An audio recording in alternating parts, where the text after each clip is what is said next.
what happened on Mars a million years ago? What did it look like? Set the scene for us. Well, going back to that, DOD decided, since I had spontaneous out of bodies, that I should try to learn how to control them to see whether I could collect intelligence doing that too. So they hired Bob Monroe to help me with that because he's the guy, journeys out of the body guy. So they actually paid him to train me. So every Thursday night, I would leave right after I finished the remote viewings. I would drive down to the institute here in this town and crash. I get there about 11. And then early in the morning on Friday, I would start working in the lab with Bob when he worked there Friday, Saturday, Sunday. And I go to bed Sunday night and I get up at 4 a.m. or whatever and drive back to Fort Meade and do remote viewing. So I did that for a long time, many months.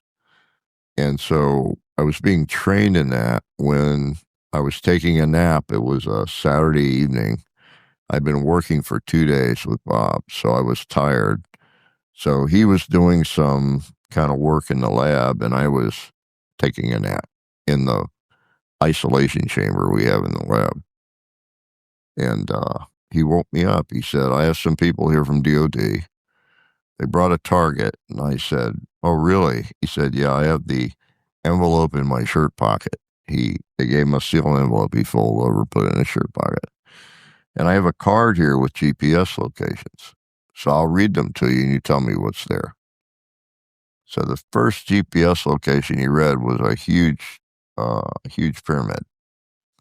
And I said, right away, I said, this must be a new discovery because it's huge. It's way bigger than the one at Giza.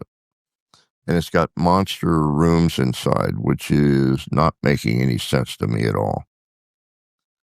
That's okay. Just report on what you're seeing. So I did that. So I went through 6 of the 7 targets, and whatever was there, I described it. And it turns out everything I described was there. And I came out of there. I couldn't do the 7th because I was exhausted, so I stopped. And at the end, I started getting an image of human beings that were trapped in a place where the atmosphere was turning bad.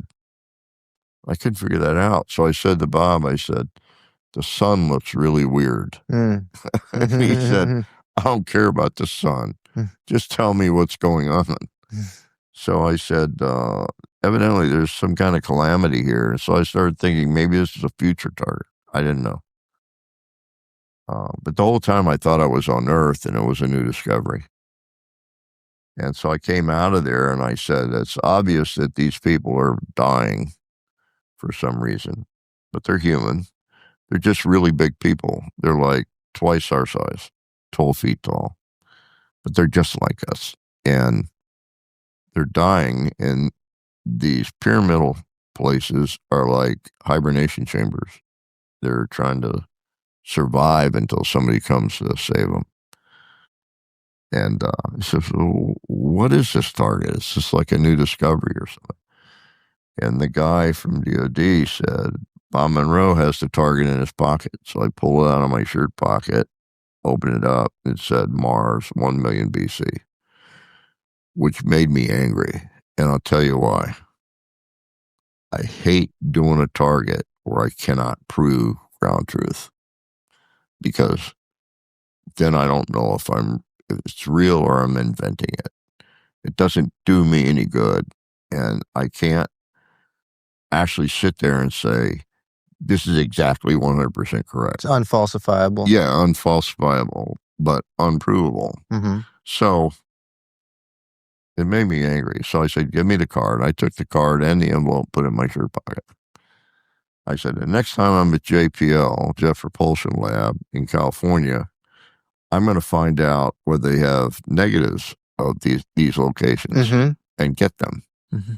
And Bob said, they'll never give that to you. And I said, they damn well better, because we pay for all those pictures with our taxes. Yep. They can't classify those pictures because they're in space. So Next time I was in California, I went to JPL, and they have a big counter where you go in and buy pictures of space. So I went up to the counter, and the guy said, "How can I help you?" And I said, "I have this card here," and I handed it to him. And he looked at it, and I said, "I'd like to see the 4x4 negatives for those locations on that card." And he went, "Oh, this is the old city on Mars." And he turned around, pulled a drawer open, and gave me a packet. It had all the negatives inside. So they're in my book, Mind Trek. Wow. Yeah. So what do the negatives show? It shows exactly what I described. It shows pyramids? It shows a big pyramid. It shows an old fort. It shows a wall that's collapsed. On Mars? And yeah. Can I see them? Yeah. I'll get a copy of my book downstairs, bring it up and show it to you. I mean. Wow, that's amazing. That's not the coolest thing. That's so cool, though. You're saying that you remote viewed a pyramid on Mars 1 million years ago, and we found, how do we have imagery of that? They're mapping Mars. But that's not the coolest thing. So it's negative images of those locations now on Mars. Yeah, and you can see the pyramids. They're heavily worn. They're just much damage to them. But it's clear they're pyramids. Yeah. That look like they were man-made. Yeah. In fact, why do they look like they're man-made? Well, I'll give you the reason why I know they're man-made. Okay. There's an impact crater, and on the side of the impact crater is a triangular piece of land. Yeah. That obviously has been constructed there. And in the center of that is a 4-sided pyramid. Now, here's the cool part. You know the place of the camera, which is circling Mars. You know exactly where it is when I took that picture. You know where the sun is in relationship. So you know by the shadow, you can compute the size of the impact crater and its sides by the shadow of the sides. The side shadow in this particular case was 1/4 of an inch.